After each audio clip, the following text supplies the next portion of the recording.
আজকে আমি নারকেলের পুর দিয়ে কাঁকরোলের একটা সুস্বাদু রান্না করে দেখাচ্ছি। কাঁকরোলগুলো 2 পিস করে কেটে নিয়েছি, ভিতরে সমস্ত পুরগুলো বের করে নিয়েছি। 1 পিস আলু নিয়েছিলাম, আলুটা গ্রেট করে দিয়ে দিলাম। তেলে দিয়েছি, তেলে দিয়ে আমি কালো জিরে ফোড়ন দিয়েছি। এবারে ভিতর থেকে যে কাঁকরোলের এগুলো দানাগুলো বের করে নিয়েছিলাম সেটার সাথে একটু আদা আর রসুন একটু বেটে একসাথে ওর মধ্যে দিয়ে দিলাম। দিয়ে ভাজা ভাজা করে একটু বেশ শুকনো মতো হয়ে আসবে, তাতে দিয়ে দিলাম লবণ আর হলুদ আর একটু জিরের গুঁড়ো। আমি এখন ধনের গুঁড়ো ব্যবহার করছি না, জিরের গুঁড়ো দিয়েছি। দিয়ে ভাজা হয়ে যাওয়ার পরে কিছুক্ষণ তারপরে দিয়ে দিলাম নারকেল কুড়িয়ে নিয়ে ওতে দিয়ে পুরটাকে তৈরি করে নিতে হবে।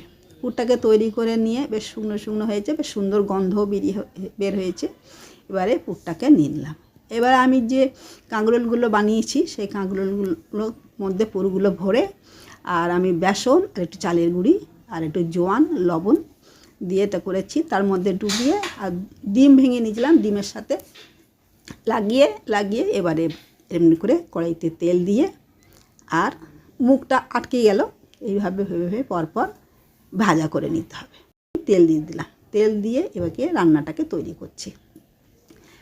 দুটো শুকনো লঙ্কা দিলাম আর জিরে ফোড়ন দিয়েছি, দিয়ে তারপরে একটু পেঁয়াজ দিয়ে দিলাম। গন্ধ বের হওয়ার পরে পেঁয়াজটা দিয়ে দিলাম।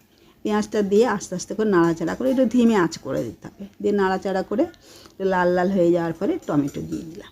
টমেটো দিয়ে ওটাও আবার কিছুক্ষণ ভাজতে হবে।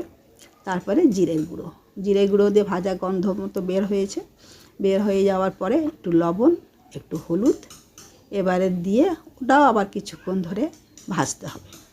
ভেজে নিয়ে দেখো এমনি করে ভাজবে, সুন্দর একটা গন্ধ বের হয়ে যাওয়ার পরে এতে একটুখানি আদা দিয়ে দাও আর কাশ্মীরি লঙ্কার গুঁড়ো দিয়ে একটু জল দিয়ে দিলাম। টমেটোটা একটু ভালো আর কি ভাজা হওয়ার জন্য, ভালো করে ম্যারিনেট সিদ্ধ হয়ে যাওয়ার জন্য ওটাকে একটু জল দিয়ে কষিয়ে নিতে হবে।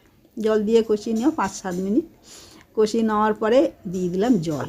এর বেশি ঝোল হবে না, সেই জন্য অল্প যে যেমন করতে চাও দিয়ে ঝোলটা ফুটে ওঠার পরে বড়াগুলো সব পরপর দিয়ে দাও। এমনি করে একটু মিষ্টি ছড়িয়ে আর একটু গরম মশলা ছড়িয়ে দিয়ে তুলে নাও।